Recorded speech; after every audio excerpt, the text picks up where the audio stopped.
past tense, how we are going to know and recognize past tense in Arabic. So there are 14 what you call formation for past tense. 3 for action, masculine, and 3 for action, feminine. 3 for present, masculine, and 3 for present, feminine. And then 2 one speaker himself, and also 1 for plural. So inshallah today we all are going to discuss. So last week was everybody got the paper. You have paper with you gave you last week? Yes. So if you look into that one, the chart which we see here in this one,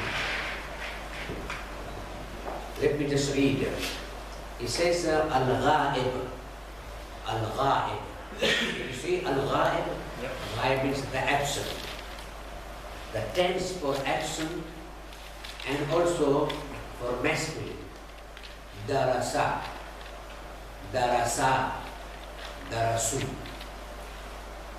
Darasa, darasa, darasu. So what is the meaning of darasa? Study. He studied. He studied. He studied. And what is the meaning of darasa? He studied. Darasa with alif? They studied. Two. They. They. Two. Two. For two. If when you add alif in the end, darasa with alif, it means for two. They too studied. And what is the Abbas meaning of darasu? 3 or more. 3 or more. They studied. In Arabic, plural means 3 or more than 3. Not less than 3. Less than 3 is for dual in Arabic. 3 or more than 3 is dual, or is plural. So darasu, they all studied. So these 3 are past tense, but for masculine and for absent. He studied. Of course, when you say he, it means past tense and also for absent.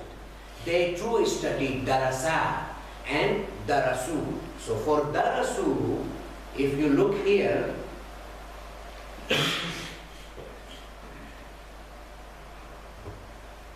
for example, darasa, darasa. So what is the sign for past tense? Past tense will not have ya in the beginning. The main thing, past tense will not have ya in the beginning. In the beginning means before da. This is the sign of past tense. Past tense will not have ya in the beginning. Okay? And all 3 letters are going to be mutaharrik. Mutaharrik means moving. Mutaharrik means moving. For example, darasa. All 3 are moving. Darasa. You are already stopping. Darasa. All 3 letters are moving and it will not have ya in the beginning. For example, very famous one. He knew. How I will say in Arabic? He knew. Arafa, Arafa, Arafa, huwa Arafa is also right, but a very particular word for he knew. Alima, Alima, Alima. That's why the person who knows, we call him alim. Okay? Arif, Arafa means to recognize. To recognize. Alima means to know. He knew. Alima. Alima. Whether it is in the middle is fatha or in the middle kasra. Okay? For example, alima. Darasa. All are moving. Alima. Darasa. So this is the sign. And you won't see, for example, here in the middle especially for joining sign. You know joining sign, what is joining sign? It's called sukoon. You can't say dars. If it is dars, it can't be tense. This is a sign of noun. Dars. So darasa. Okay. Alima. He said. Then. How do you say in, for example, if you want to talk about someone and you want to use past tense and you want to say in Arabic, he said. How you are going to say he said? It's very famous because we all are used to with majlis. Jalasa. Jalasa.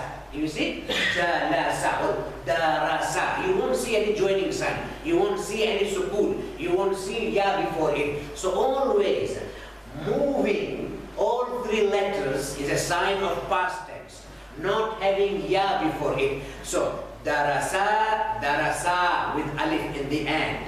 Okay? For jewel. Darasa. So alif. Here alif is a sign of jewel. Okay? So how do you say in Arabic? That is in English jewel. How do you say in Arabic? What is for singular in Arabic? Abbas. This is singular. Darasa without alif. Darasa. Darasa. This is. So what do you say in English? Singular. This is singular in English. Singular. For absent and for masculine. He studied. How do you say in Arabic? Singular. Wahid. It says wahid. So this is for wahid. Wahid. Wahid. Singular means wahid in Arabic. Also we use also in Urdu also wahid. Wahid. So singular darasa wahid. And then dara sa for jewel. And how do you say in Arabic? Muthanna, muthanna, muthanna, muthanna. Or famous in Urdu also use tathniya. In Urdu also say tathniya. Tathniya means dual. Okay? Muthanna or tathniya. Muthanna or tathniya. Or and then dara su. Darasu. Darasu. So darasa, darasa, darasu. Singular, wahid. This way in say Arabic say wahid. Dual in Arabic say muthanna. And darasu in English say plural. And in Arabic jam'. Jam'. Jim, mim, ain. Jam'. Jam'.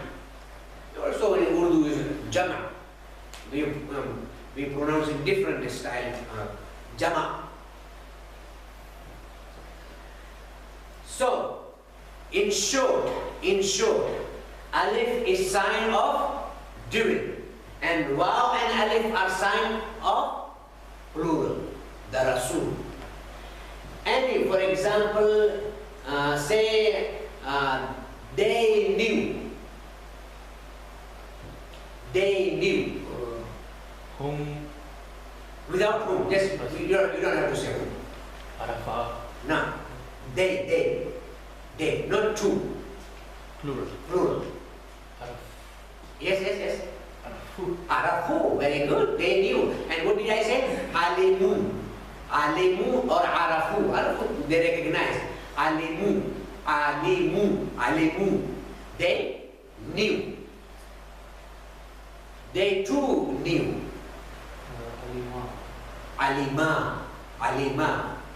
And you see in the Quran many places these terms. Darasa, darasu. This is not darasa, but alima, alimu.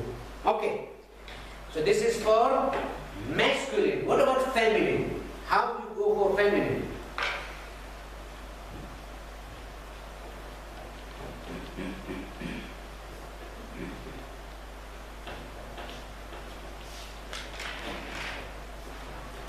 Okay. Last week I gave you homework to memorize all. How? Anybody? No? Yes? 3 for absent masculine and 3 for absent feminine. Yes, go. First, just look and read. 3 for masculine. Yes. هو عرف. No, just darasa. We go with darasa. Only for darasa. Only for darasa, darasa, darasu. هو درس. هو. Just without huwa, without huwa. درس. درسوا. Darasa, darasa. درسوا. And 3 for feminine absent. درست. Very good. درستا. Very good. Darasna. Darasna. Very good. Darasna. Yes, please, brother. The letter you gave was jalasa. Jalasa, yes. I gave you this homework, yes? And the third is for mukhatib. And that should be jalasata. For 2 it would be jalasatuma. And for plural it would be jalasatum. Jalastum. Okay, okay. So, jalasa, jalasa, jalasu. Jalasat, jalasata, jalasna. Okay, so these are 6 for action, feminine and for masculine. Now we are talking about present one. Okay, then you studied. You studied. Anta. Yes, you studied. Anta darasta. Anta. Without anta. Just darasta. Very good. Excellent. Darasta. Darasta. Darasta. You studied. For example, now say, for example, you said. Talking Abbas. You said. Jalasta. Very good. Jalasta. Anybody who wants to share anything? Any new? For example, yes. دخلت. Dakhalta, very good. So, dakhalta, ahsan. Dakhalta, dakhalta. What is the dakhalta means? Enter. You entered.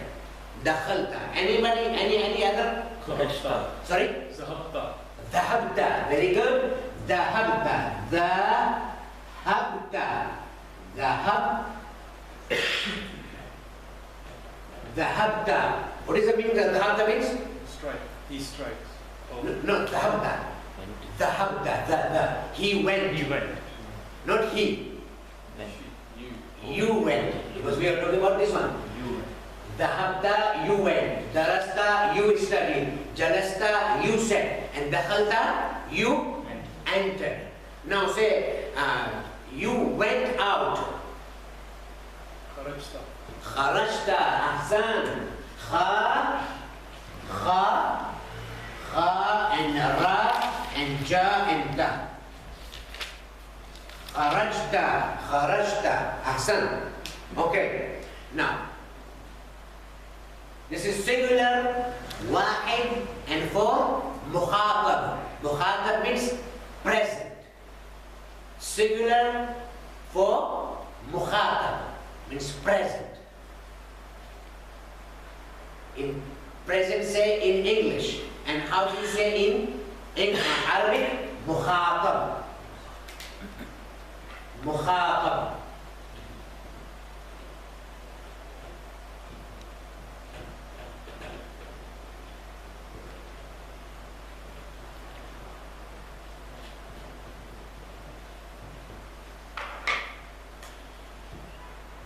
Mukhatab. Mim, kha, mukha, and ba, and ba. Mukhatab. Mukhatab means present. Mukhatab. Also used also in Urdu. Yes. Mukhatab. मैं मुखातिब हूँ, means I'm talking to you.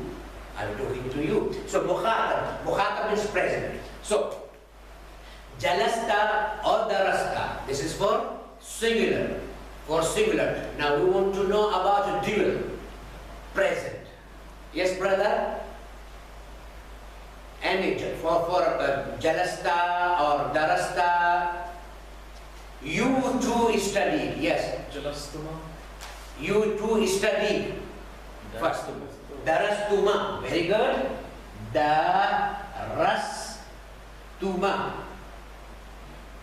Darastuma. Darastuma. And Jalastuma. you too sat. Jalastuma. Jalastuma. Jalastuma. And you too, for example, ate. Akaltuma. Ahsan. Akaltuma. Akaltuma. Akaltuma. Akaltuma. You see? So when you say about jewel, so ta will remain and mim and alif will come. Because in darasta, ta was there in the end. Darasta, jalasta, akalta, you ate. Now what we are going to do, only mim and alif will add. Because alif is sign of jewel. Alif is sign of tathniya. Tathniya means what? Darastuma, jalastuma, akaltuma. You too studied. You too said. You too ate. Now, we are going to talk about present. You all. You all. You all studied. Darastum. Darastum. Ahsan. Darastum.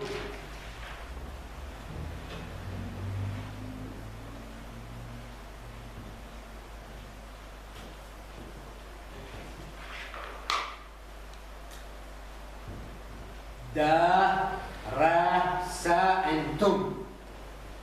Darastum. You all studied. Now you say you all drank.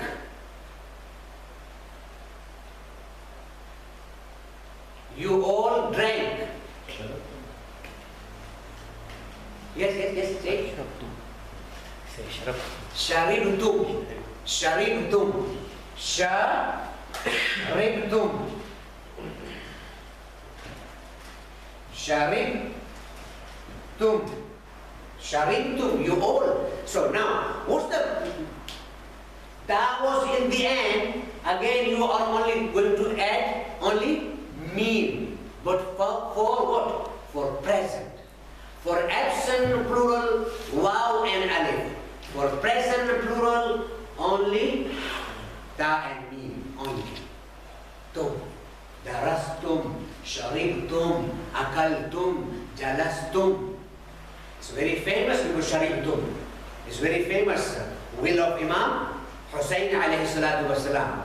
When he was going to battlefield, he mentioned his will, final will, to Imam Sajjad alayhi salatu wasalam, and he said, when you go back to Medina, convey my salam to my followers and say, whenever you drink water, mahama sharibtum, you hear in Arabic, mahama sharibtum, ma'adbin fadhkuruni, whenever you drink water, fadhkuruni, remember me.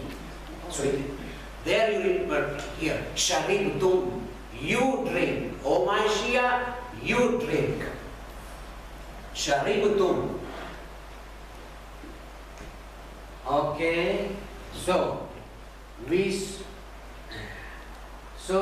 darasta, darastuma, and then darastum. Sharibta, sharibtuma, and sharibtum. Jalasta, jalastuma, and jalastum. Okay, now we want to see for feminine. Present for feminine. The first we are going to see for singular. For example, you are talking to a female. For example, you want to say to Fatima. You want to say to Fatima, you study. Darasti. Very good. Ahsan. Darasti. Yes, Muntadhar. You want to say to Sharibti. Sharibti. Ti. You want to say to Khadija, for example, brother, you sat. Jalasti. Jalasti, ahsan. Jalasti. Jalasti. So what's it, you see, what for masculine present? For masculine present tense? Darasa. Dara, Daras. daras, Sa. Daras. darasta, darasta. Or here, Darasta. darasti. Darasta in masculine, in feminine, ti. Kasra will come. Darasti. You said, oh Fatima, you said. You are addressing Fatima, you said. So how do you say Arabic? You said. And you want to say to Fatima, Fatima, you said. Just mention tense Zain. You said in Arabic.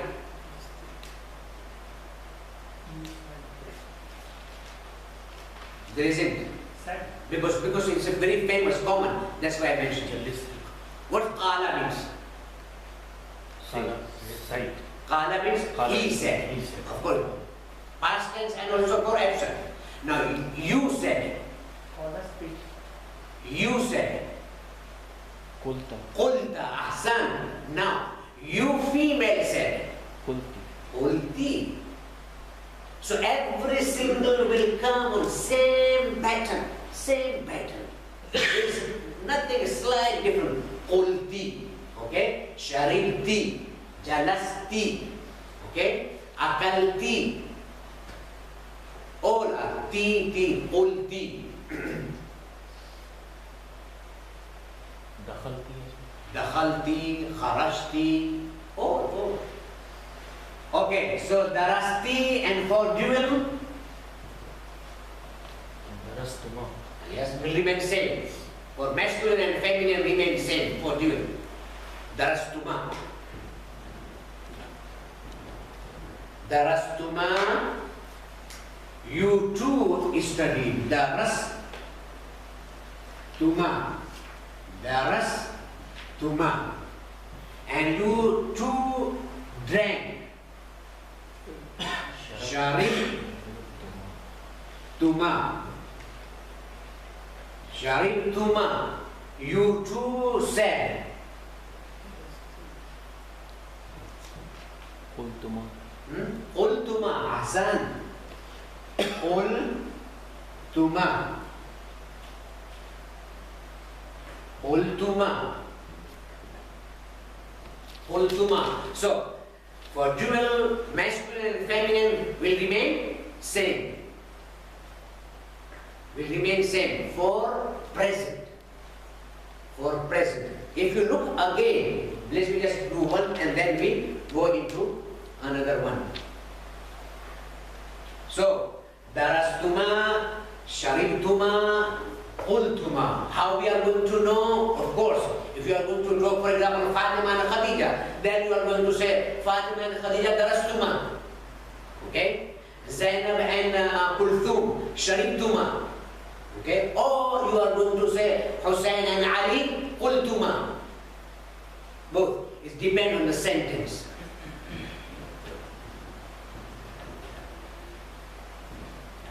And then remain. Which one is remain for? Plural. For plural? Jama. Yes. Which one? Jalas. Jalas. Tunna. Tunna. For example, you all female said. You all female. When you say you, of course, is present. When you say he or she, of course, is absent. When you say you always indicate present. Okay? So you all female said. For example, jalastunna.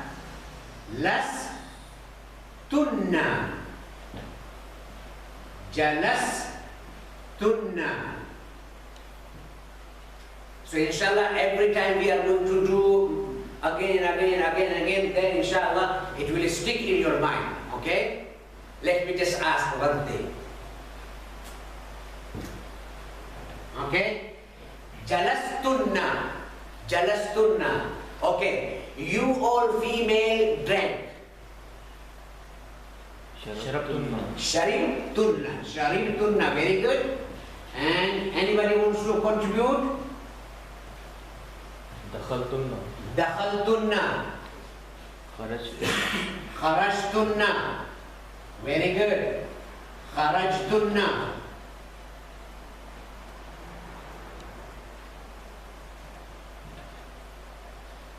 Kharajtunna. Okay. Jalastunna, Sharibtunna, Dakhaltunna, Kharajtunna. So all with tunna, tunna, tunna, tunna. Ta and nun with shadda, tunna, tunna.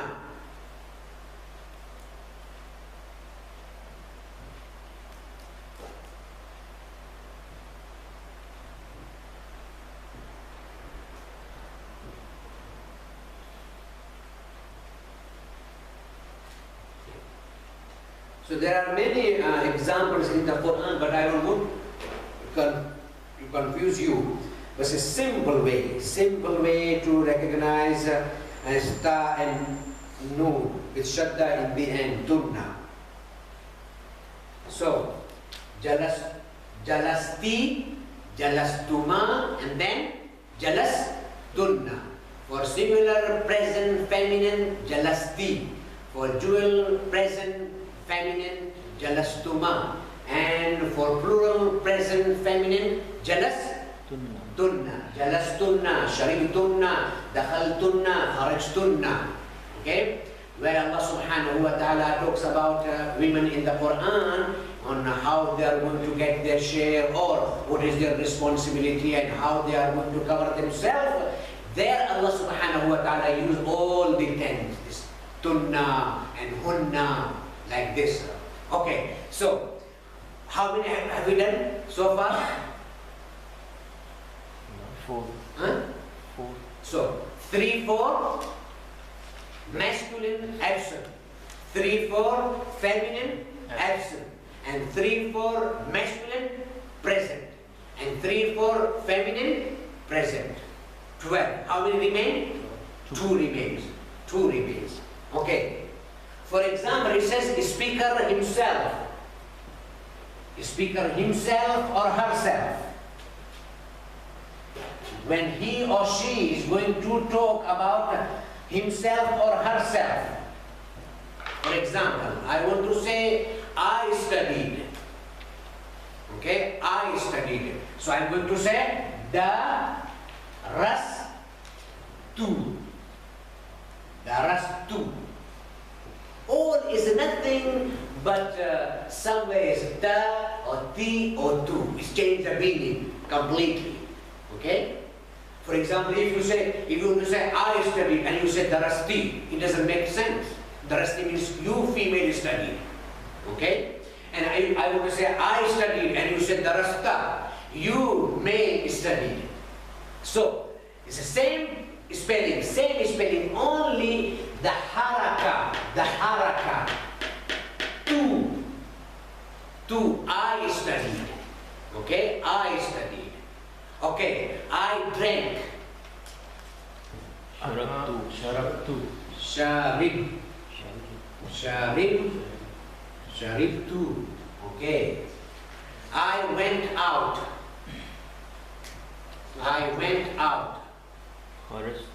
Kharajtu. Ahsan. Kharajtu. Okay. I entered. Dakhaltu. Ahsan. Anybody wants to contribute? Any new one? Dakhaltu. Jalastu. Very good. I sat. Jalastu. Anybody? Alintu. I knew. Alintu. I knew. Okay? I wrote. Katabtu. Ahsan. Katabtu.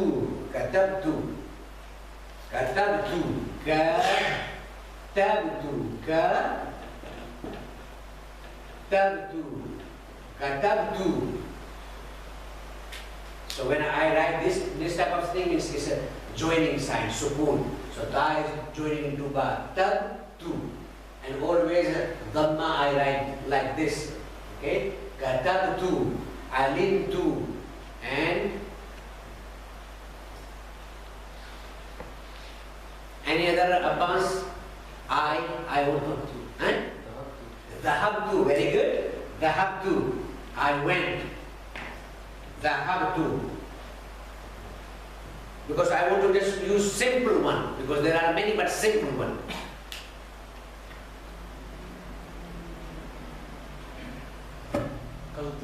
Akaltu, ahsan, akaltu. Akaltu, I ate. Akaltu. Okay? I said. Qultu, ahsan, qultu. You find this tense in Hadithul Kisa.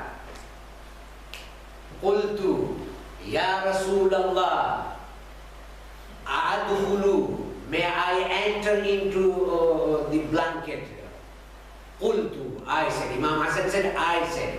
Imam Hussain alayhi salatu wasalam says, I said. Imam Ali said, Qultu, Ya Rasulallah. Qultu, I said. So, darastu, katabtu, sharibtu, alimtu, kharajtu, dhahabtu, dakhaltu, akaltu, jalastu, and qultu. So this all, speaker himself is the same for masculine and for feminine, same. When Fatima is going to say, she is going to say katabtu. Okay? When Muhammad is going to say, he is going to say katabtu. For both is same. Now, this is for singular. Speaker himself for singular.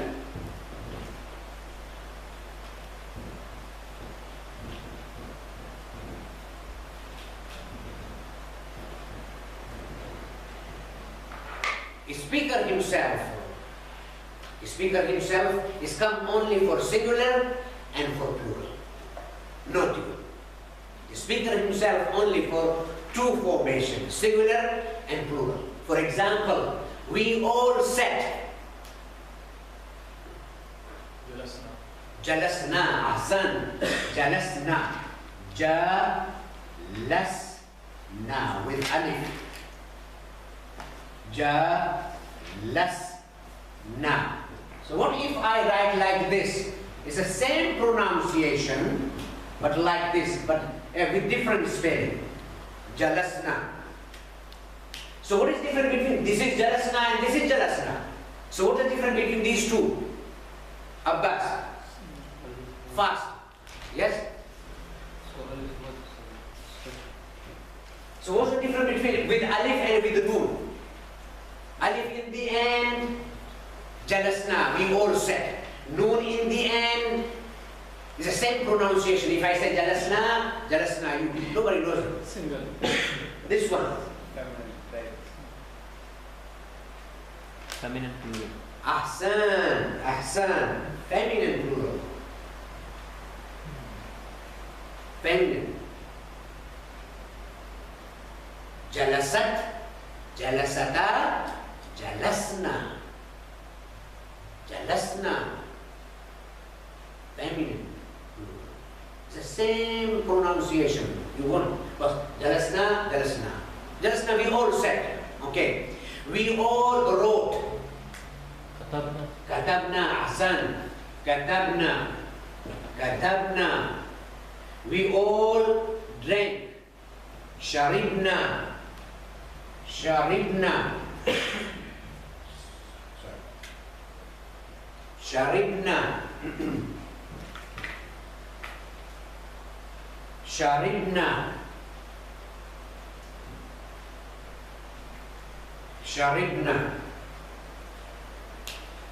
We all said Qulna with alif. It's a very famous what you call ayat in the Quran. It's more a surah. It's more a surah, most special surah. Inna a'tayna. A'tayna. Look into the Quran. It says a'tayna. That's why it's a different spelling. Same with alif. Jalasna. A'tayna. Inna أعطينا. You see here? أعطينا. أعطينا, and then the, what we call this pronoun was added into the end. أعطينا. What is actually أعطينا? Ka, you. Allah said to the Prophet, Inna, indeed we, أعطينا, we granted ka, you. We granted أعطينا ka means you. O Prophet, we granted you the Kawthar. We granted you the Kawthar. Inna a'tayna. Same thing. A'tayna. What is that? I granted. I granted. Abbas, I granted. Or I have given, sorry? A'taytu. A'taytu. Yes, a'taytu. I granted. I have given. I have given. I granted. A'taytu. A'taytu. And we granted. A'tayna. With alif. A'tayna. And there is a kaf is for, it's a pronoun. Inna a'taynaka. Okay, so jealous now. In the end, we are going to see now. From today, you are going to work a little bit harder, okay, to just push your brain more. So you are going to memorize 14, okay? Like here, for example, darasa, darasa, darasu, darasat, darasata, darasna, darasta, darastuma, darastu, darasti, darastuma, darastunna, darastu, darasna. So first you are going to only for darasa. Concentrate on darasa. When these 14s are there in your mind, then every other, for example, is easy for you. You can work out. For first year, darasa, darasa, darasu, darasat, darasata, darasta, darasta, darastuma, darasu. Like this. Darasa, darasa, darasu. Darasat, darasata, darasta, darasta, darastuma, darastum, darasti, darastuma, darastunna, darastu, darasna. Like that. Inshallah. And I want you to memorize by next week, inshallah. At least try your best. The more you look into it, the more you read and practice, it will come into your mind. That's the best way to memorize, whether it is Quran or any other thing. Just read as many times as you can. Just read it. Go through. Darasa, darasa, darasu. Again look. Darasa, darasa, darasu. Again look. Darasa, darasa, darasu. I will add one more thing on Jafar Sadiq al-Islam said. You recite and write as well. Right. So look, best thing. Just go through it, recite and write. Recite and write. So best thing is darasa, darasa, darasu. So inshallah, so far we have seen all 14. All 14 past tense. Okay? All 14 past tense. Now, 2 more remain. Present tense and future tense. So inshallah, that we are going to complete inshallah soon. So one thing I want to say, for example, is my time over? Just 2 minutes. Just only 2 minutes. So for example, when I say darasa, darasa. So this pronoun, huwa. Actually, what is the tense is darasa. Nothing to do with huwa. But huwa, this pronouns for action, for masculine, itself is hidden into huwa, into darasa. It's automatically, this automatically is hidden inside. When you say darasa, how are you going to translate it? Darasa? He studied. Automatically. So, the idea is, all the, whether it is huma or hum, huwa darasa, huma darasa, hum darasu. So every single pronoun is hidden, whether it is singular or dual or for plural. Okay? Every single pronoun itself is hidden into the tense. Huwa darasa, no need to say. Of course, later on you are going to learn, but now only just you are going to memorize darasa. darastun, darasti, darastuma, darastunna, darastu, darasna. All 14. Thank you very much. Thank Thank you. you.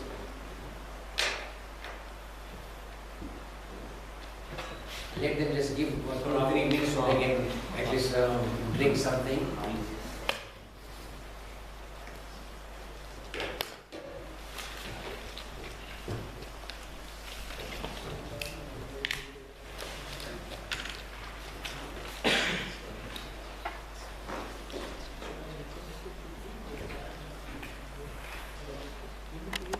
الرحمن الرحيم الحمد لله الذي علم بالقلم علم الإنسان ما لم يعلم والصلاة والسلام على محمد وآله وسلم.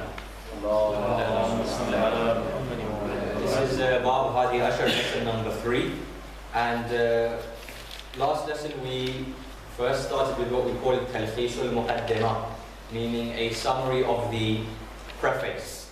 And as I have emailed this last session and the one before, both are online. For those who have missed, they can make notes from there. Talkhisul Muqaddimah, the summary of the preface, and we mentioned what the author Allama Helli and the commentator both mentioned. So they talk about how it is wajib on every mukallaf meaning al-insan, al-hayy, al-baligh, al-aqil, as we mentioned. We said what the different types of wujub are. Aini, kifai. In this area we mean aini, it is ma'rifah of Allah subhanahu wa ta'ala is wajib on all individuals. We mentioned lughatan and istilahan, the definition of wajib and the definition of asl or usul rather, and the definition of deen.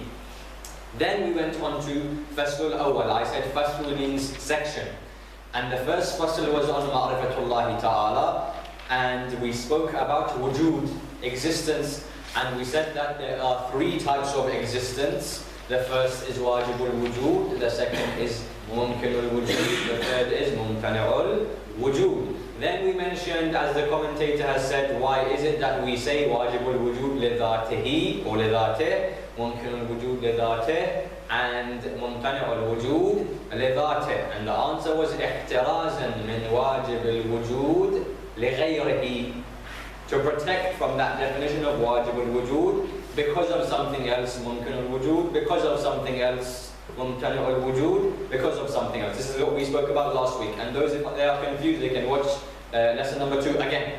Then we spoke about, for those of you who remember, the 5 characteristics of wajibul wujud li dhatih, because we said وَإِنُّ تَمَّ هَذَا الْبَحْث بِذِكْ فَائِدَتَيْن, and we will complete this discussion by mentioning 2 important points. The first point to mention was the 5 qualities of wajibul wujud li dhatih. The first that we mentioned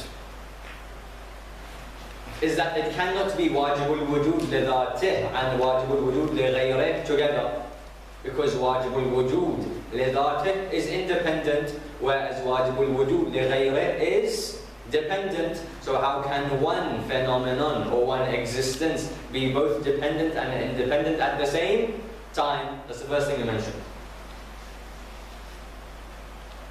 Then we said number 2, it has 2 qualities. It being wajib and it having the quality of wujud. We said it has the quality of being necessary and the quality of existence. And these 2 qualities of being necessary and of being an existent are not za'id. If you remember, I said the word za'id. They are not additions to it, to wajib al-wujud. The quality of existence and the quality of being of necessary have always been part of that existence. They are not za'id. That's the second thing. The third point we mentioned about wajib al-wujud li dhatih is that Tarakib, it being murakkab, it being compound, is not true. It cannot be compound. We mentioned why? Because everything which is compound has ajza, has parts, and therefore it will be dependent on these parts. Once it is dependent, it cannot be wajib al-wujud li dhatih. Number 4, we said it cannot have come from something. For example, if we have a son who has come from the father, he is therefore dependent on the father. And wajib al-wujud li dhatih is independent, therefore it cannot have come from something. The 5th point we mentioned is that it is impossible for there to be 2 wajib al-wujud li dhatih. And what was the proof of this? The proof was it is going to come in Bab Hadi Ashar as to why this is the case. So this is what we mentioned. last week. Are there any questions before we move on? Okay. In front of you, I haven't given you the Arabic for today because it may have been a bit confusing, but you have page 11 and page 12 of the English in front of you.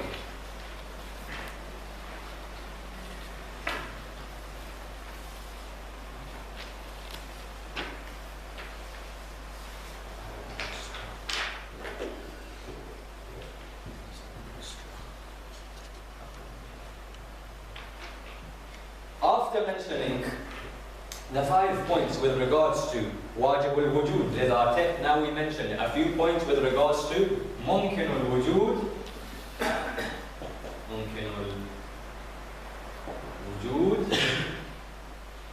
lidhatihi. Because we are not concerned with mumtani al-wujud, impossible existence.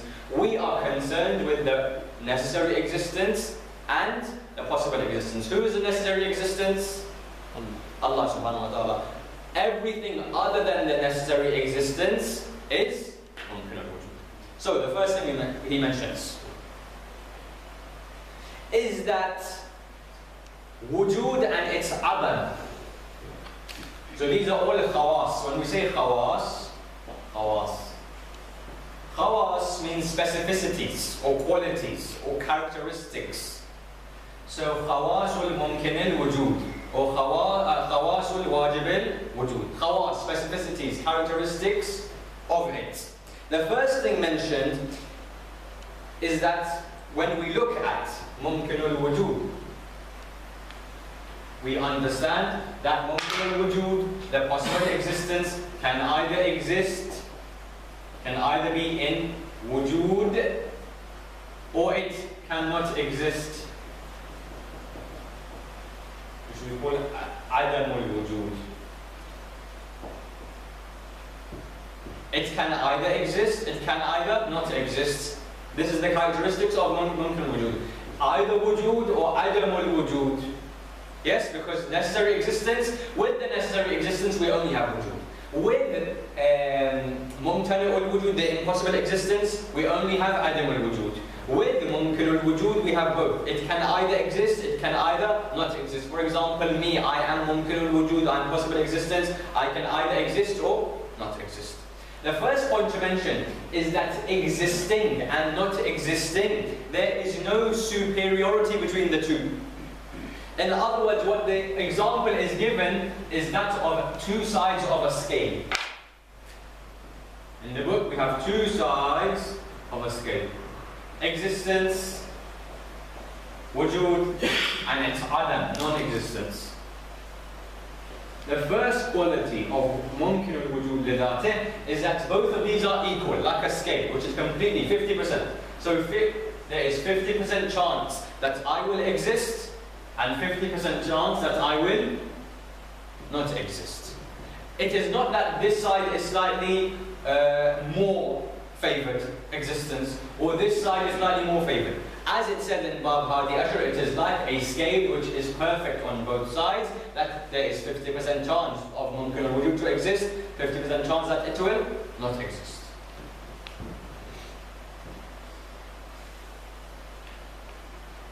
The only time there will be preference to existence or non-existence is from sababul khariji. Sababul khariji. An external factor. So 50% existence, 50% non-existence, not existing. The only time one of these two sides of the scale will be favoured is when we have an external factor affecting the scale. If there is no sabab, asbab is the plural, sabab, if there is no sabab al-khariji, if there is no external factor, these will be equal. If I have an external factor, it may, for example, favour existence of that mumkin al-wujud or favour adam al-wujud. Does that make sense? This is the first khawas. How do you explain the sabab al-khariji? Sabab al-khariji.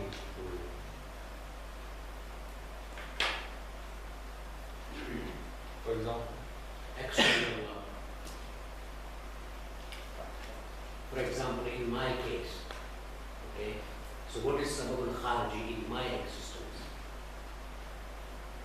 Sabab al-khariji. There must be a sabab, there must be a cause.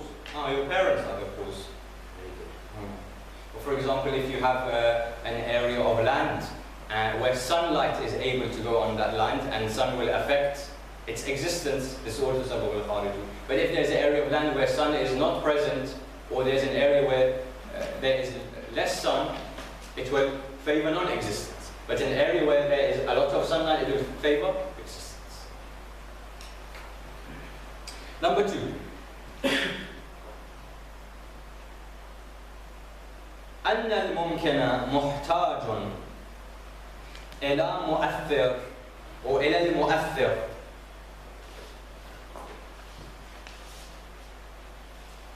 That the mumkin wal wujud, the possible existence, is dependent on a mu'athir, al-mu'athir.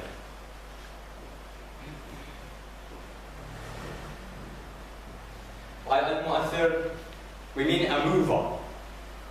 The possible existence is dependent on al-mu'athir, a mover. Because if both of these scales of existence and non-existence are equal, 50-50, then the only way something will cause existence or non-existence if there is a mover in this. For example, if we read point 28, inshallah that makes sense, point 28 on page 11. Number 2, second, the possible, in other words, the mumkin al-wujud needs a mover, al-mu'athir. For when the two sides of existence and non-existence are equal, then they are favored. The favoring of one of the two over the other is not possible unless there is something to cause that favoring. So if it is equal in this scale, the only time existence will be favored or non-existence will be favored is when we have al-mu'athir. What does al-mu'athir mean? The mover, something which causes movement, something which causes existence.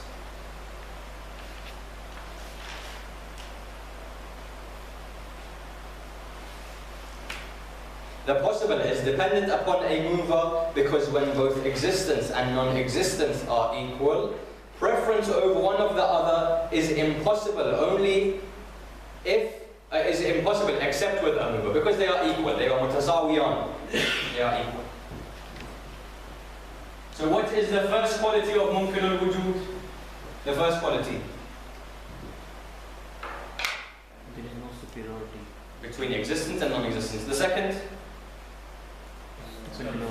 Dependent on mover. Now the third. The third goes into something now that I will have to explain first and then we will go forward. Concept in philosophy known as al-mahiyya. Al-mahiyya. Al-mahiyya is in actual fact a very old philosophical term, and people such as Plato and all of these other philosophers used it. Al-mahiyya refers to the theory of forms. Mahiyya meaning a form. We need to understand what is al-mahiyya form. Sometimes this is also called quiddity.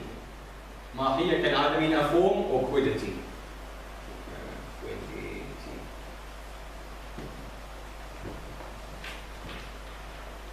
So we had philosophers such as Plato and others, and of course this is also within the Islamic intellectual tradition, that there is a concept of mahiyya. Mahiyya is that every object which is in existence has a perfect form. To explain this, we say that if I said table, there are various different types of table. There is this wooden table, there is this plastic table, there is a big table, there is a small table. However, when I say table, in my mind, there is a generic, perfect form of a table which comes into my mind. A picture of a table which comes into my mind. If, for example, I said dog, now there is a big dog, a small dog, a white dog, a black dog, etc., etc., etc. However, when I say dog, in my mind enters a picture of a dog. It may not be a specific picture, just a general picture in my mind appears of a dog. This is what? The mahiyya of that dog. So the mahiyya in actual fact is the form of the actual existence which is existing in the physical external world. People like Plato, this philosopher, what did he say? He said, all of this physical existence in wujud al-khariji, in this external world, is in actual fact a shadow of the form. So for example, I have the form, the mahiyya of the table. In actual existence, then I have a table. This table is different to the form, because the form is perfect. But this table, which is actually existing, this is existing. The mahiyya is in the mind, it's a form in the mind. This table is in actual fact a shadow of this perfect form of the table which is in the mind. So this is a shadow of this. It is different to this because this mahiyya is perfect, this is imperfect. Another example given, a better example, is I draw a triangle. This is my triangle. Is this a perfect triangle? No. The angles are not perfect, the length is not perfect. However, there is a mahiyya, a form of a triangle, which is completely perfect. Because when I say triangle, the picture in your mind of a triangle is there. And that is perfect. That cannot be changed. That is a form, it cannot be changed, perfect. The actual triangle which is existing is not perfect, but the mahiyya is perfect. So this concept of mahiyya is the form which enters into the mind. It is a perfect form. Every single thing existing has this quiddity, has this form. Number one, we cannot change this form. Number two, it is the essence of all objects. Number three, it is the most pure of all things. So number one, mahiyya cannot be changed. Number two, it is the essence of all objects. Number three, it is the most pure of all things. Has everyone understood what mahiyya is? Yes? Okay. So this they had Plato and others had this concept of mahiyya, but it is also within our tradition. Now, why did we mention mahiyya?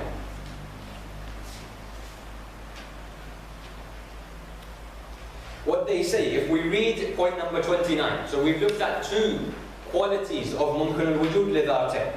The third quality, number 29. Thirdly, the possible, the mumkin al-wujud, which abides, which is baqi. For example, I am mumkin al-wujud, which is baqi to an extent, because I may live, for example, 30 years, 40 years. So I am lasting, not everlasting, I am lasting. They say the possible existence, mumkin al-wujud, which is baqi, which abides, which is an existence for a period of time, requires a mover, requires a mu'athir, as we've mentioned before, not only to bring it into its existence, because point B was what? Point B was that in order for mumkin al-wujud to be in existence, it requires mu'athir. Point C is that not only does it require mu'athir to bring itself into existence, but to also continue its existence. So the mu'athir, the mover, caused me to come into existence, so now I'm in existence. But to also sustain my existence, I require al-mu'athir, the mover.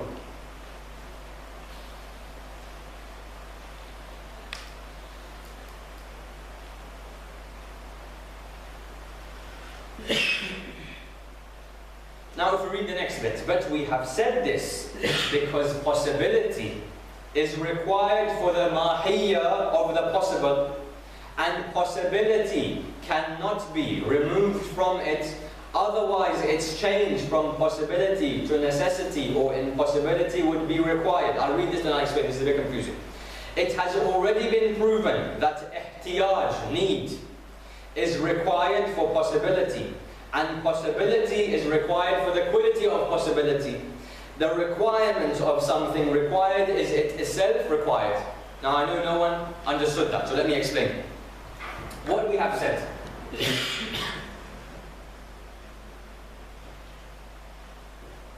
is we have this possible existence. Possible existence.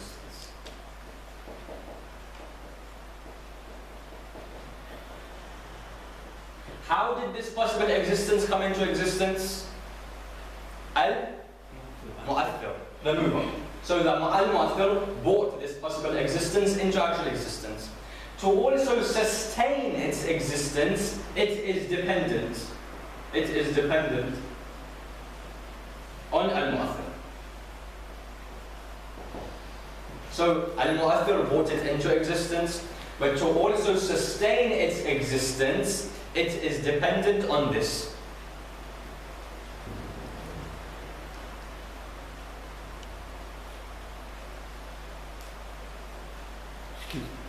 Does it mean that sabab al-khariji is mu'athir? The scale to be favored on one side or the other is al-mu'athir, because the mu'athir is the thing which moves, it causes movement, it causes the tilt on one side. Now it says that look, the possible existence also has a mahiyah. This is the mahiyah of possible existence. So the form, the original form of possible existence. Why is it that it needs to depend on mu'athir? Can it not be that mahiyya of the mumkin, can it not be that this form changes into wujud? Can it not be that the mahiyya of the possible existence changes from mumkin to wujud? This is what we're talking about here. So we've said that the possible existence, for its existence to come in the first place, requires mu'athir. Number two, mu'athir is there constantly as something which this depends upon. However, we ask the question, can it not be that the mahiyya changes from mumkin to wujud? But we have said this because possibility is required for the quiddity of the possible. What he is saying here is that this has to be mumkin. It cannot change into wujud. As we mentioned before, mahiyya cannot be changed. So it cannot change from mumkin to wujud. It always has to be dependent. But we have said this because possibility is required for the quiddity of the possible. And possibility cannot be removed from the mahiyya. It has to stay with imkan. Because if we wanted to remove possibility, then we'd have to change it into, for example, wujud, wujud or imtina. We cannot change this. Now it is said that, look, it has already been proven that dependence is part of mumkin al-wujud. Therefore, dependence is also part of the mahiyya. If dependence, ihtiyaj, if dependence is part of this existence and mahiyya is connected to its existence, because it says the form, the existing thing is related to its mahiyya. If the existing thing has ihtiyaj and dependence, this means that the mahiyya will also have dependence. Does that make sense? Slightly, maybe no? Any questions? I'll read this again. The third point to understand is that the possible, which is baqi, which abides, which stays for a point in time, requires a mover, al-mu'athir, not only to bring it into existence, but also to continue in its existence. But we have said this because possibility, imkan, is required for the quiddity of the possible. And from this mahiyya, from this quiddity, possibility cannot be removed from it. Otherwise we would have to change the mahiyya from possible to necessary, from possible to impossible. We have proved that ihtiyaj, need, is required for possibility. We have also proved that possibility requires its mahiyya. Therefore, if possibility requires ihtiyaj, the mahiyya will also have ihtiyaj. Does this make sense? That's why he says the requirement of something required is also a requirement. Lazimul, lazim, lazimun. The requirement of something required is required. Now an example, I don't know if this is a correct example.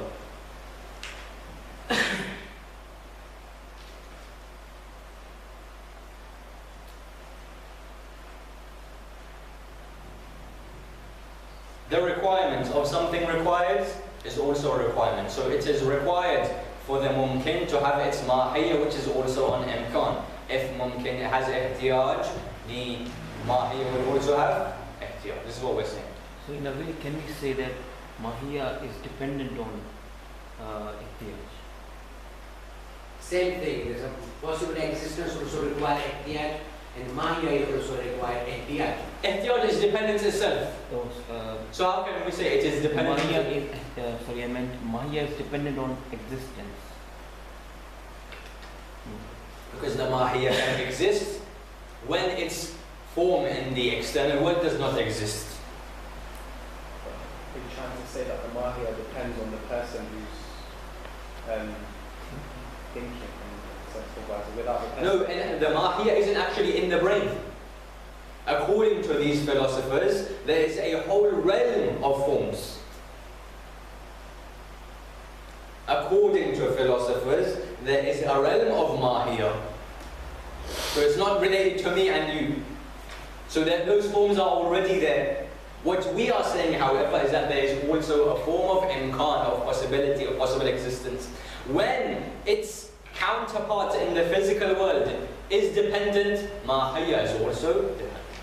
This is what we are saying. For mumkin. So mahiyya in the other realm is dependent. Is that what you're trying to say? It's dependent. Because the mahiyya is directly linked to its physical. So for example, I have a triangle, physical. The mahiyya triangle will also have 3 sides. How do I know this? Because the physical one has 3 sides. Oh, because the reflection is dependent. Because it is this is the shadow of the mahiyya. Yes? Too philosophical? It's a Western philosophy. No, originally it was from Plato and all of these individuals, but it is also part of our. Allama Hilli has mentioned this. This is mentioned by Allama Hilli. I'm not telling you mahiyya for random reason. Allama Hilli has mentioned that the mahiyya of this and how it relates to it. And mahiyya is also in our books of philosophy and aqad. But we do heard, day to day we do heard that mahiyya is changed. You know. What do you say is not changing? We do have some special, something has changed its mind. It's like flower. You can change its mind. But when you say flower, in your mind will come an image of this flower. That is the form. So in actual fact, there are how many different types of flowers? I don't know, thousands of types of flowers? But the mahiyya is always the same. That a flower will generically have this shape or this structure. That is mahiyya. And in philosophy, In first instance, which come in that you I tell you color red, the color red. In your mind comes a color red. Okay? But this red is different, as is this red. These are 2 different colors of red. One may be darker, one may be lighter, one may be more intense. The mahiyya is the generic color red, which appears in my mind as soon as I say it. so it's not a physical existence, it will always be in mind. It's part of ma'qulat. Cannot be touched, mahiyya cannot be touched, or whatever. But every existence has a mahiyya alongside it. So, we have mentioned the 3 khawas, the 3 characteristics of mumkin al-wujud. As a recap, I will go around, or if someone can just tell me, what is the first characteristic of wajib al-wujud lidhatih? Wajib al-wujud lidhatih, number 1. If you can look in your notes. Quality of existence. The necessary existence within itself, wajib al-wujud lidhatih. Number 1, what did we say is the first quality, the first khawas? That wajib al-wujud lidhatih cannot also be wajib al-wujud lighayri at the same time. Wajib al-wujud lidhatih cannot be wajib al-wujud lighayri at the same time, because wajib al-wujud lighayri is an actual fact dependent, it is an actual fact mumkin al-wujud. So how can something which is dependent also be independent? This is the first. What's the second thing we mentioned? No additions, no zayd. No addition. What are the 2 qualities that we spoke about? The quality of being wajib, the quality of being in existence. These 2 qualities have not been added on to wajib al-wujud. It is wajib and it is in wujud, but these are part of its existence. Number 3 we mentioned tarkib. It is mujarrad, it is pure, there is no, it is not compound. Number 4, it has not come from anything, for example, the father, son, example that we gave. Number 5, Cannot be two. we cannot have 2. Now, khawasul mumkin al-wujud. Number 1, existence and non-existence are equal in relation to it. It is not that existence is preferred or non-existence is preferred. Number 2, we said It's dependent on a most. mu'athir, meaning a mover, which is also the sababul khariji, because if both are 50-50, it requires something to move into existence. Number 3, we said Mahir. it is also dependent for its, not only its existence, but to stay in existence. For example, I am dependent on who for my existence? Allah subhanahu wa ta'ala. That I am living currently, I'm depending on Allah subhanahu wa ta'ala. And the mahiyya is also has ihtiyaj, need, requirement.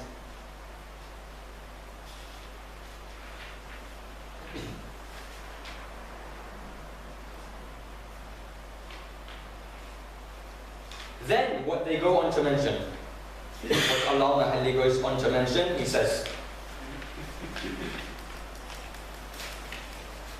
that there is no doubt that in the universe there are things which exist because of necessity. If these are the necessity within itself, wajib al-wujud lidate, then this is what we are seeking to find. What he's trying to tell us is that the reason why I, Allah Mahalli, told you about mumkin al-wujud, wajib al-wujud, mumkin al-wujud, then I told you about, we're not talking about li-ghayri, we're talking about lidate. I told you about these things solely to prove what? Allah subhanahu wa ta'ala. So now he's going on after I've told you about the different types of existence. Now let's go on to prove Allah subhanahu wa ta'ala. So he's saying, there is no doubt that within this universe there are those things which exist because of necessity. We are looking for those things which exist because of necessity within themselves. لذاته, not لغيره. Then what does he say? However, we also might find that within this universe, there are those things which are possible existence, mumkin al-wujud. He says, and if it be the possible, if there is possible existence, then it would need a mujid. If there is possible existence, it would need a mujid. So we said al-mu'athir, the mover. Mujid.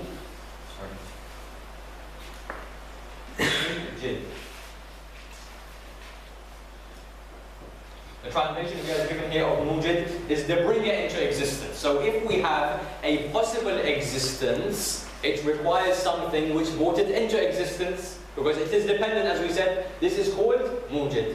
Mu'athir is the same thing, something which, the mover which causes the existence.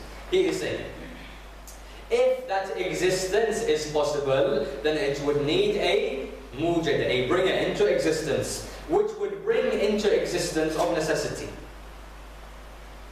If this mujid then is wajibul wujud lidate, then this is what we are looking for. This is Allah. However, it can be that this mujid is, for example, mumkin al-wujud, or this mujid is wajibul wujud li ghayrihi. As he says, look, if the bringer into existence is necessary within itself, is wajibul wujud lidate, then that is what we are seeking. That is Allah, because there's only one wajibul wujud lidate. And if it be possible, then this would need another mujid. Let me explain.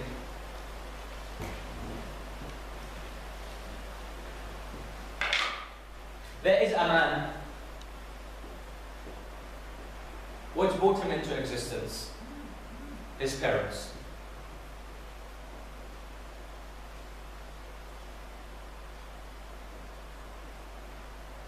What brought them into existence? Their parents. So this is mumkin. At the end we need what? Wajibul wujud lidate. Not mumkin al-wujud lidate, not wajibul li-ghayrihi. At the end of this chain, after mujid number 1 and mujid number 2, at the end we need the mujid to be what? Wajibul wujud lidate. This is what we're saying. But why would we, in the end, why did we? I will explain.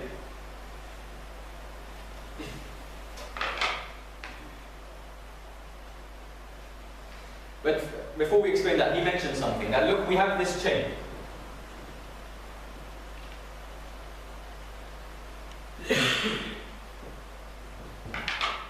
That there is a phenomenon A which has come into existence because of B.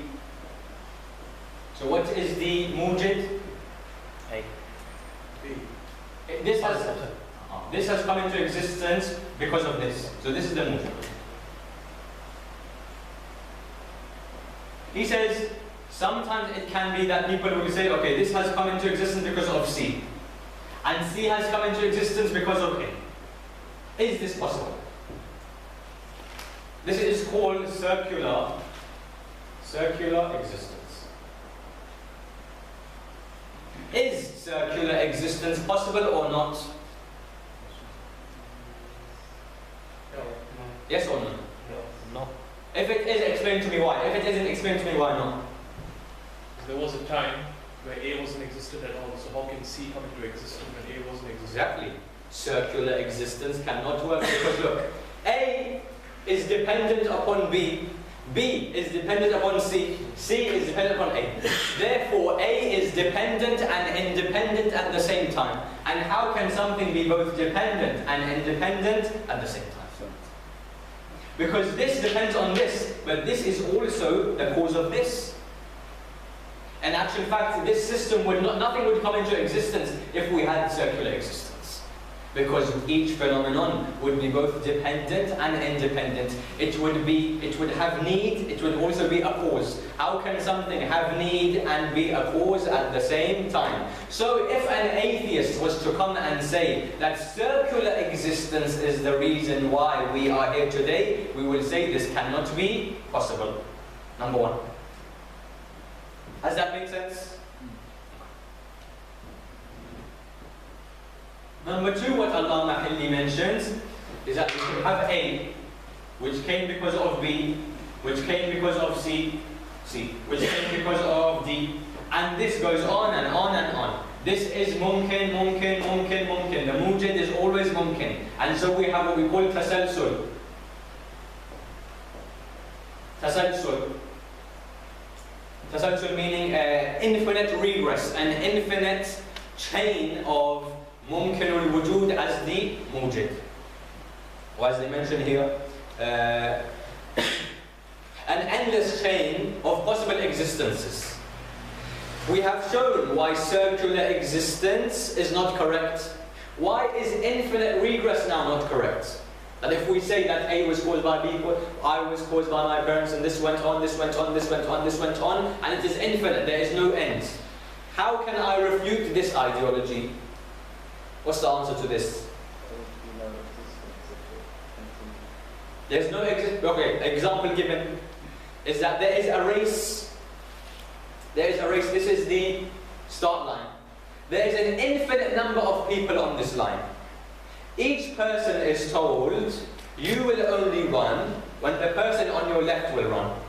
So he will only run when he runs. He will only run when he runs. And there is an infinite number of people. Will the race ever start? Infinite number of people. You require a starting point to start these off. Because each and every single one of these mujids is what? Mumkin al-wujud. It has to depend on something.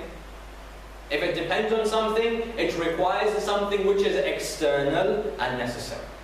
Therefore, we have refuted circular existence as well as this chain existence. Both of these are used by the atheists to explain, for example, our existence. That they say we are here because of either circular existence or tasalsul, regress. And both have been refuted. Is that clear? Excuse me, can you explain this one again? How can we refute? Okay. You can use red pen is okay. Or red one. Yeah. This one. This one. Anyway.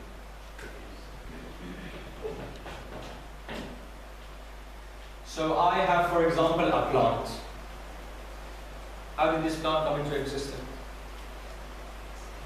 from, for example, I had the sea, Water. and I had water, and I had the sun, and I had whatever. Then this goes back to something else. This goes back to something else. For example, let's just take one of these. The seed came from whatever. They say this goes on forever. This chain goes on forever. There is no start to this chain. So in actual fact, the whole line is a continuous, never-ending line of mumkin al-wujud, one which causes the other. They say we can have this infinite line because they will keep just going back and back and back. Why do we need a beginning? With that example, it's mumkin al-wujud. Each one is possible, each one has ihtiyaj and need. And we have understood already that for a mumkin al-wujud to come into its existence, it needs sabab al-khariji, an external reason, external factor, which itself is originally necessary. So in this line, we have to have somewhere a necessary existence from which this line started. It is impossible for this to be anything. Does that make sense? Yeah. Thank you. So if we read point number 30, and there is no doubt that here in the universe, there is that which exists of necessity. If this be the wajib al-wujud lidhatih, then that is what we are seeking. And if it be the possible, then it would need a mujid. So if we have anything which is possible existence, it requires a mujid, which would bring that thing into existence, which is simple. If the mujid now is necessary wajib al-wujud lidhatih, then that's the end of the chain. Allah subhanahu wa ta'ala caused this existence. Allah is wajib al-wujud lidhatih, He is mujid, and then He has created mumkin al-wujud. The chain ends there. However, if mujid is mumkin al-wujud, then the mujid of that mujid, the bringer of existence of that thing, has to then be wajib al-wujud lidhatih.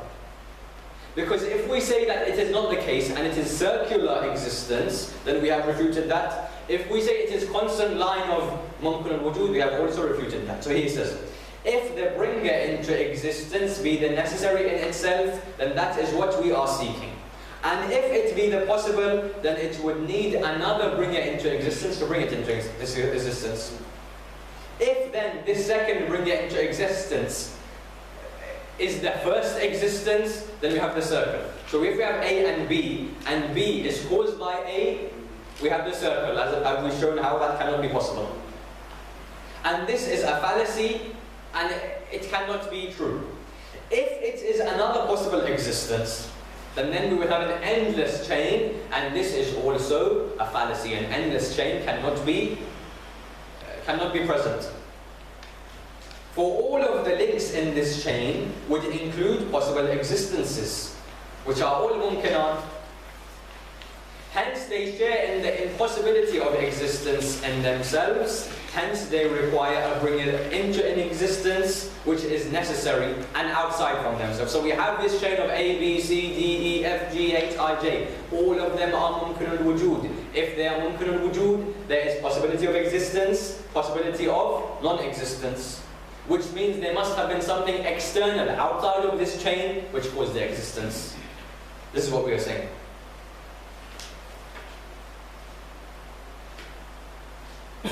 And of course that thing which causes the chain is wajib al-wujud lidhat. Has everyone understood this point number 30? So, mu'athir means mujid, ihtiyaj, need.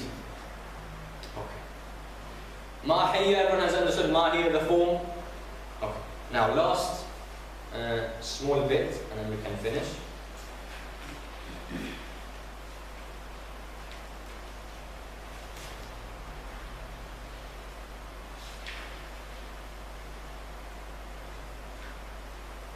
Now he talks about ithbat as-sani'.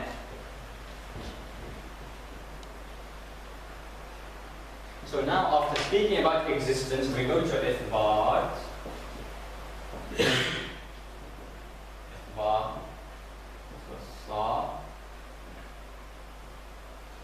Proof of the creator. Sana is the builder, the creator, the former. So So in other words, now we're talking about proof of Allah subhanahu wa ta'ala. Once we have realized that Allah subhanahu wa ta'ala is wajib al-wujud li-dhatih, everything else is mumkin al-wujud. And now we are trying to prove Allah subhanahu wa ta'ala. So now we have got to the main discussion. He says, في إثبات الصانع طريقان. There are two ways in which we can prove existence of the Creator. First, among all of the ulama, they have come to this conclusion that there are two ways of proving the Creator. First, seeking for proof in effects which need a cause for their existence. In other words, by looking, if we have understood that there is a mu'athir, there is a mover, we will look at its effects to understand he which has caused the effects. So if we understand that A is into existence, A has come into existence, it is mumkin al-wujud, it is possible, it has come into existence because of al-mu'athir. We will look at this to understand mu'athir. We will look at the effects of this to understand it. Which is why there is hadith, for example, of Imam Ali salamullahi alayhi. Do not ponder on Allah, ponder on the creation. For example, I come to you and I give you a beautiful picture of, for example, the haram of Imam Hussein salamullahi alayhi. Beautiful picture. The first thing you will automatically, subconsciously think in your mind is that the picture is so clear that it must mean the camera is very good. I saw the effect, I immediately thought of what thing caused that effect. In the same way, I look at A and I understand al-mu'athir. The picture takes me to the camera. That this picture is there, it must be because of a camera. First, seeking for proof in the effects which need a cause for their existence. For Allah subhanahu wa ta'ala has said in the Holy Quran, we will show them our signs in the horizons, in the skies and in the earth. We will show them our signs in different countries, horizons, and among themselves until it becomes plain to them that it is the truth. This verse in actual fact was related to Nabi Ibrahim salamullahi alayhi. Nabi Ibrahim, for example, as we know, Nabi Ibrahim was born and he spent 13 years of his life in a cave. Because he, in the same way Nabi Musa was born in the cave secretly, Ibrahim was also born in a cave secretly. Hiding from Namrud. He stayed in that cave for 13 years according to some historians, and in those 13 years Allah subhanahu wa ta'ala blessed him with knowledge of Tawheed and Ma'rifah, etc. When he came out 13 years later, as a youth, he then would go up to the individuals who were, for example, worshipping the stars. He would say, look, you worship these stars? They say, yes. He said, I will also worship these stars with you. So I, Ibrahim, bear witness that these stars in the afaq, in the horizons, they are God. Now after a while, these stars would then disappear. These stars moved out of sight. He said, wait a minute, how can something be God, which at one point is there, the second point it isn't? He says, yes, it's true. What has caused those stars to move? This is an effect. The effect here is what? The stars moving from one place to the other. There must be a mu'athir causing those stars to move, and that is Allah subhanahu wa ta'ala. So this is what we are saying. We look at the effect to understand the mover, he that has caused the effect. As it says here, and this is the way of Ibrahim the Khalil, for he sought for proof in the setting of the stars, which is disappearance, and that requires motion. Motion requires change. So he would see that the stars are moving, they are in motion. Any star which moves, therefore, is susceptible to change. If it is susceptible to change, what caused that change? What caused those stars to move? What caused the earth to go into orbit? Allah subhanahu wa ta'ala. So the first way to prove Allah or to understand Allah is to look at the effects which point towards al-mu'athir. Number 2.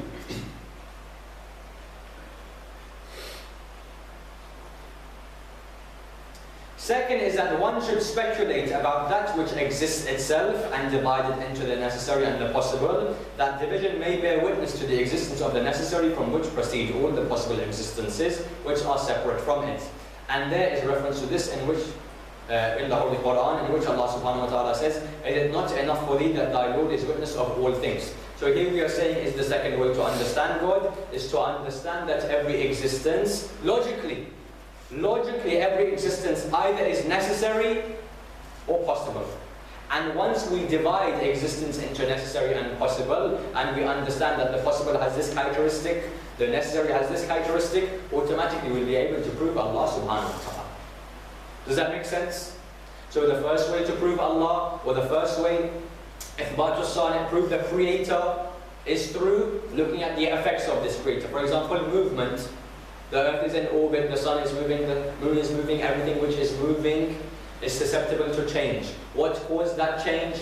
There is always a mover or something to cause a change when there is change. A ball is moving, you'll say someone has kicked this ball. This is the first way. The second is to understand that existence is of two types, necessary and possible. Of course, there's impossible, necessary and possible. And from there, if we categorize and we talk about the khawas, the specificities, we can understand that there has to be someone who is the basis of all other existence and who is the necessary existence. Before we finish, are there any questions on today for what we have covered? So, after this, then we will speak a bit about the wajib and the mumkin, the second type of proving Allah. We'll talk a bit about, for example, tasalsul, infinite regress. And then that first fasl, the first section finishes. After the first section finishes, we'll go to fasl al-thani, which is sifat al-thubutiyya, the positive attributes of Allah subhanahu wa ta'ala. So right now we are still looking at ma'rifah of Allah in this first section of Bab Hadi Ashar. Wa akhiru da'wana alhamdulillahi rabbil alamin.